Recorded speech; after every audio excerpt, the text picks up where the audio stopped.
Hi everyone, welcome to Module 2. For Module 2, we're going to be reading chapters 3, 4, and 5. We're going to be completing discussion board number 2, and you're going to be completing my Econ Lab work for the chapters 3, 4, and 5. It's very important with your discussion board to make sure to review the requirements to see what is required, and we're going to go through that, as the discussion board is a very good opportunity to interact with your peers as well as really try to apply the information as well. You'll notice in this file right here, the ancillary materials, I have teaching summaries that I've done, I have videos for you, and I have various articles as well that will relate to the concepts for this week. What you should notice with the course is there's a lot of concepts that you can apply to your daily life, which is very important. We also have the PowerPoint presentations. And what I want to do is go through a couple different points in the PowerPoints. I want to go to chapter 5 now. And in chapter 5, this chapter is going to be looking at elasticity. And elasticity is very important to evaluate. It's one of those concepts that you can easily apply to yourself and understand how consumers are making decisions in the market. When we look at price elasticity, we're looking at a lot of different challenges. Now, let me get a better view here. The price elasticity is a general concept that is looking at how the change in price of a product will influence the demand. And the demand is very important. So if a store raises the price by 15% and demand decreases by 20%, that might not have been the best option at that point to do. So that's very important for the firm to evaluate. You're also going to look at two types of goods. And there's the equation for the price elasticity of demand. We're looking at the responsiveness of buyers in this situation and how the responsiveness of buyers will change when there's a price change at the store. We have two extreme cases of elasticity. The first one is a perfectly inelastic demand, and a perfectly inelastic demand is when there's a price change, consumers will buy the exact same amount. So for example, an example that we've seen sometimes, if the price of, let's say, insulin increases, and if the price of insulin increases, you'll notice that the demand would be exactly the same. People buy the same amount. And the reason why this might exist is because people need insulin. But that is not always the most realistic case, and that's why it's a very tough example to really look at. Another example is a perfectly elastic demand, which is quantity will drop to 0 when there's a slight increase in the price. So the price increases a little bit, no one will buy the product. But these are very extreme cases. Now we can look at elastic demand, and elastic demand is looking at the percentage change in quantity demanded, which is much larger than the percentage change in price. So now if there's a change in the price of a good and there's going to be a large change in demand, that will really change. A store will need to evaluate those price changes, and they have to make good decisions on what they think is best in the market. A store will need to make sure that they do not raise prices considerably on these elastic products, because consumers will just basically disappear. Then we look at inelastic demand, and inelastic demand is a little bit different. Inelastic demand is when there's a price change, there's a somewhat smaller change in the demand of the product. So consumers are more willing to buy the product, and that's a very important concept to look at when consumers are more willing to buy.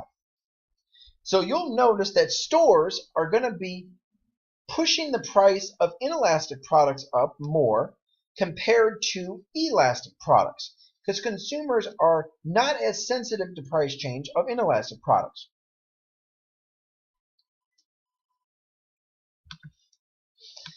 Now, let's go to the determinants of the price elasticity of demand. Those are some calculations right there. And the key to this thing is we need to look at a demand curve. So if I say that the price of, let's say if I say the product cigarettes, and I say cigarettes are an inelastic good, that doesn't mean at all prices it's an inelastic good. consumers have the ability to actually not buy the product if the store raises the prices too dramatically. It could turn into an elastic good at higher price levels, so that's important to evaluate. We look at this concept of total revenue, and a store is looking at total revenue to make decisions within the market.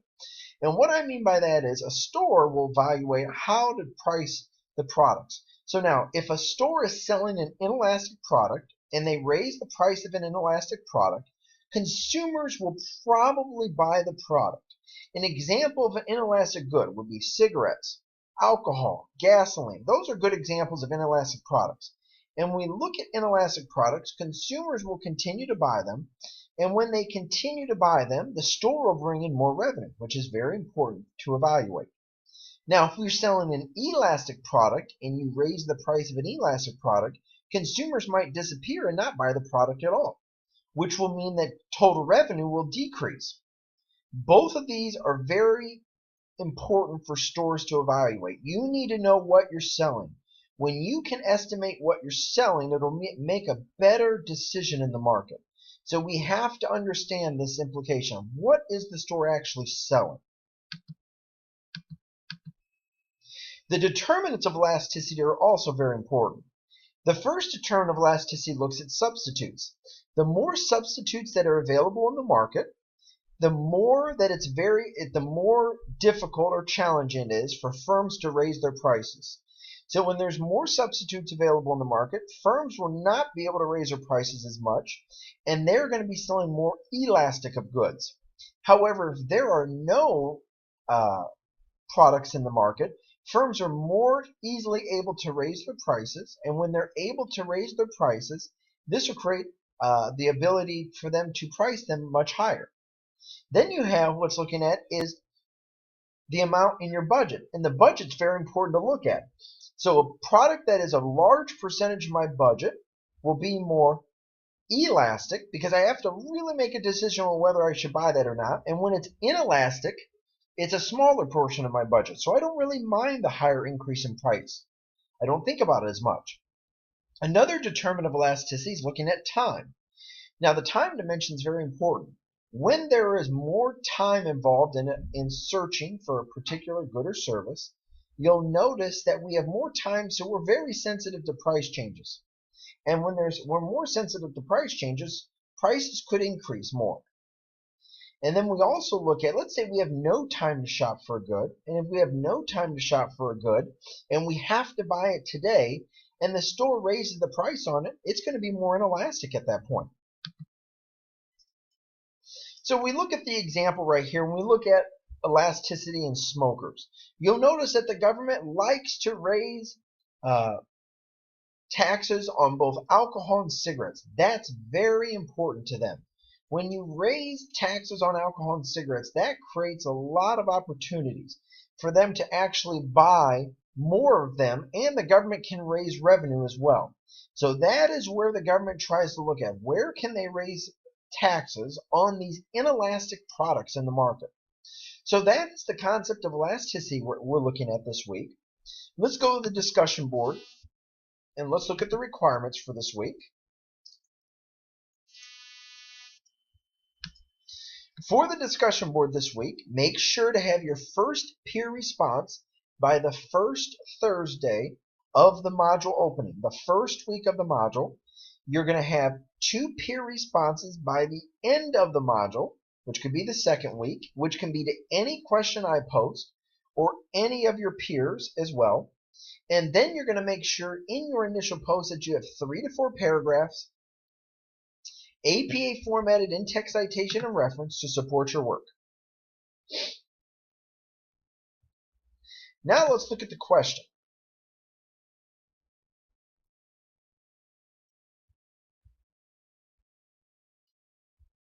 Why is it important that prices are flexible in our economy?